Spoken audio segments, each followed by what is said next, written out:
Hello and welcome. You're on India Today on our special show, Battle of Champions, talking about the T20 World Cup. And we're building up to that big game, India versus New Zealand, which has now taken the shape of a virtual quarter-final. Plenty of questions facing the Indian team. They're looking for those answers after that loss to Pakistan. And to answer those questions, we'll be joined by Sunil Gavaskar, former India captain. We're going to address all those important questions to him. But before I go across to Sunny Bhai, let's quickly bring you the latest from the UAE. What has the Indian team been up to now? These are fresh visuals of the Indian team practicing last evening.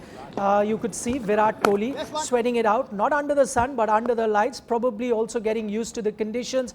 Even the Indian bowlers may have been getting used to the conditions as far as the dew is concerned. What was also noticeable, if you take a closer look at those visuals, apart from Ishan Kishan and Shreyas Iyer looking on, is the thrower, and he's using his left arm to give those throwdowns to the Indian batsmen. Remember, it was that left arm pacer in Shahid Afridi which troubled the Indian batsmen, and now you'll have another challenge in Trent Boult going forward versus New Zealand. So that's one aspect you can clearly see that the Indian batsmen have been working on. Sunil Gavaskar with us. Saibai, we're calling it a virtual quarter-final, but as much as pressure there is going to be on the Indian team, even New Zealand is going to be feeling the pressure, won't they?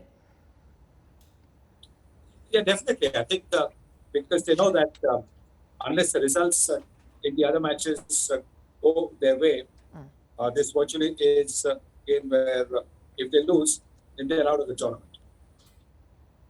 Now, why is it an important game for the Indian team? Let's quickly show you the record between India and New Zealand. Now, that's a record that favors the Kiwi team, just as we were building up to the record between India and Pakistan, a record that had favored the Indian team. This time, the tables have turned, and India hasn't done that well versus New Zealand. If you take a look at that graphic, in all the games that they have played in the ICC tournament, that record stands at 6-1. The only win coming in the ICC tournaments came way back in 2003 when India had beaten New Zealand. The latest that you can remember between these two teams was that final of the World Test Championship, and then going just behind a year from there on, it was that crucial game in the 2019 World Cup semi-final.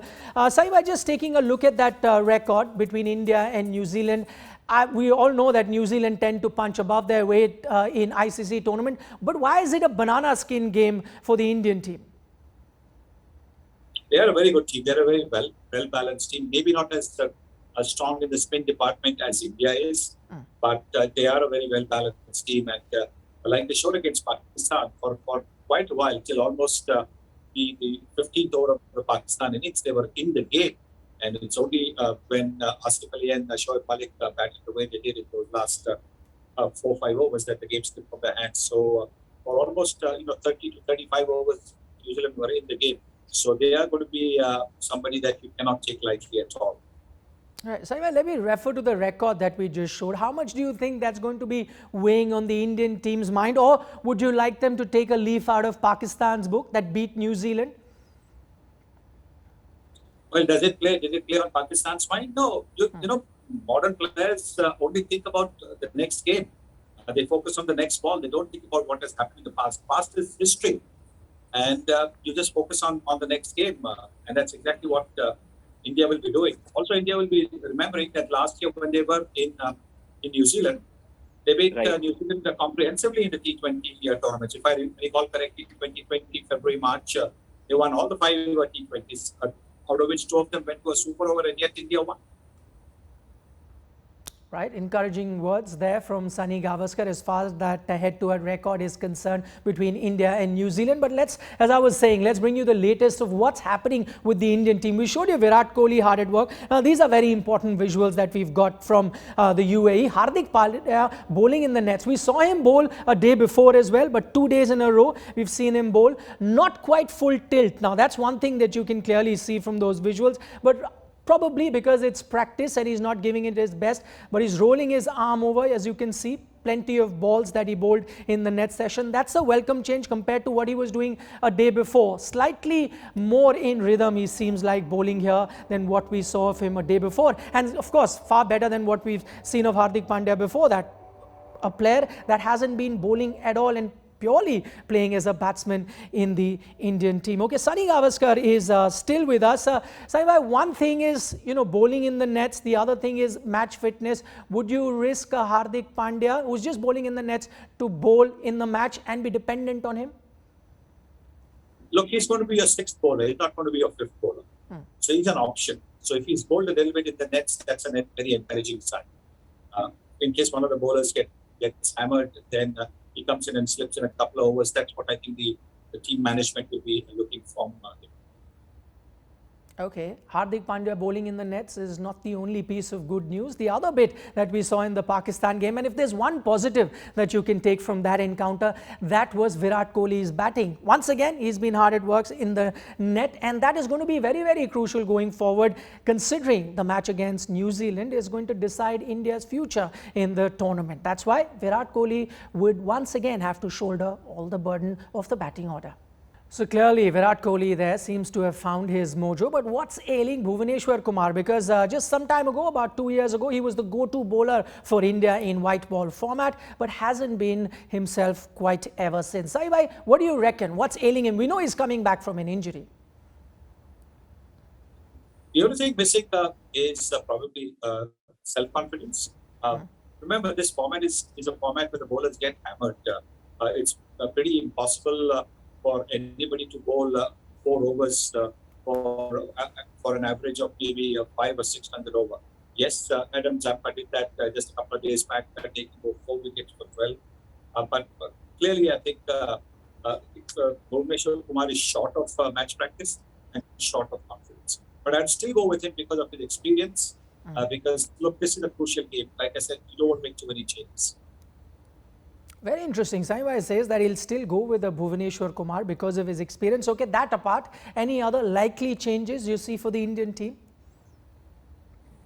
Not really, because you have too many changes. It's a sign of panic.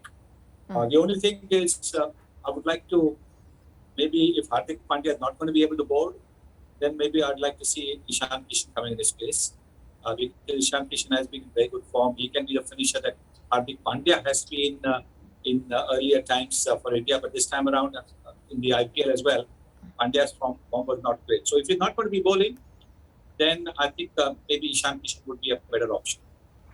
Okay. Let me focus on that. What you mentioned that if Hardik Pandya is not bowling, you'd like Ishan Kishan to come into the playing 11. Let me explore that a little further with you.